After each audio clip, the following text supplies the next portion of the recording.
with the support of leaders in this room, and they're great leaders, you are.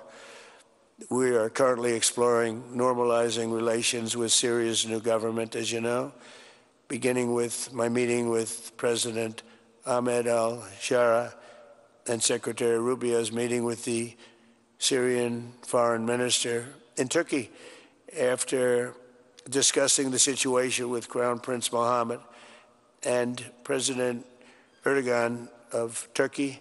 I am also ordering the cessation of sanctions against Syria to give them a fresh start. It gives them a chance for greatness. The sanctions were really crippling, very powerful. And I spoke to Mohammed, and I spoke to our friend from Turkey, who we just spoke to also by phone now, but felt very strongly that this would give them a chance. It's not going to be easy anyway, so it gives them a good, strong chance. And it was my honor to do so. So we will be dropping all of the sanctions on Syria, which I think really is going to be a good thing. And we made a speech last night, and that was the thing that got the biggest applause from the room. We had a very crowded room with thousands of people, and the statement that got the biggest applause was dropping the sanctions on Syria.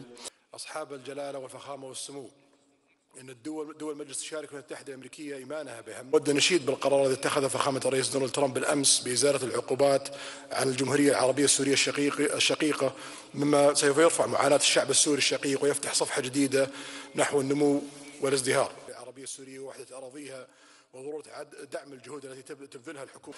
ونسعى معكم فخامة الرئيس وبالتعاون مع أشقائنا في دول مجلس التعاون الخليجي لوقف التصعيد في المنطقة وإنهاء الحرب في غزة وإيجاد حل دائم وشامل للقضية الفلسطينية وفقا لمبادرة السلام العربية والقرارات الدولية ذات الصلة لصالح النمو والرخاء لشعوبنا والتقدم. شكرا فخامة الرئيس، والآن أعطي الكلمة لفخامة الرئيس. I want to make a deal with Iran. I want to do something if it's possible. But for that to happen, it must stop sponsoring terror, halt its bloody proxy wars, and permanently and verifiably cease its pursuit of nuclear weapons. They cannot have a nuclear weapon. I don't imagine there's anybody at this table or anybody in this room that would say they can. The sanctions that I just placed on Iran, and we also, in about 52 days, 52 nights.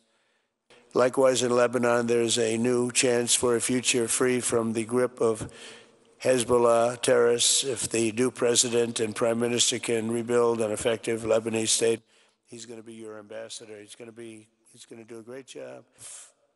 Go of it for a long time. At the end of my first term, but in the future, we'll continue that progress by adding more countries to the Abraham Accords. We have the 4, and I think they're going to be filling up very rapidly. Biden didn't do anything because he never did anything about anything. He had no capability, he had no ability, and it was a shame what he's done to so many countries, including our own country. They say 38 years. One said 37. It was an honor to spend a couple of days with you, and I'll see you again soon, and I'll see you a lot. Thank you all very much. Thank you.